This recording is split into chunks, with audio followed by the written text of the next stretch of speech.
মানুষ দিন যত যাচ্ছে, মানুষ তত বদলে যাচ্ছে। মানুষ যেন ভালোবাসতে ভুলে যাচ্ছে।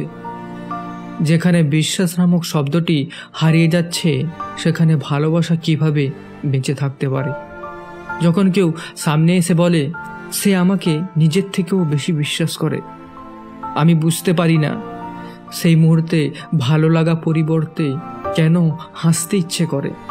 বিশ্বাস করি শব্দটাও আজ হাস্যকর বলে মনে হয়। যখন কেউ কোনো সমস্যার আগুনে জ্বলতে থাকে, কিছু মানুষ আছে সেই আগুনকে নিভিয়ে দেওয়ার জন্য এমনভাবে ফুঁ দেয়, আগুন নিভিয়ে যাওয়ার বদলে আগুনে তীব্রতা যেন আরও বেড়ে যায়। মাঝে মধ্যে এমন কিছু মানুষ দেখি যে মানুষটা আমার কষ্ট দেখে নিজেও কষ্ট পায়, আবার আড়ালে গিয়ে সেই মানুষটা আমাকে নিয়ে সমালোচনা করে। মানুষ আজ শক্তি দিয়ে সম্মান কিনতে চায়, কিন্তু তারা জানে না শক্তি দিয়ে মানুষকে ভয় দেখানো যায়, সম্মানিত হওয়া যায় না। হয়তো সেই মানুষগুলো মানুষের ভয়টাকে সম্মান মনে করে।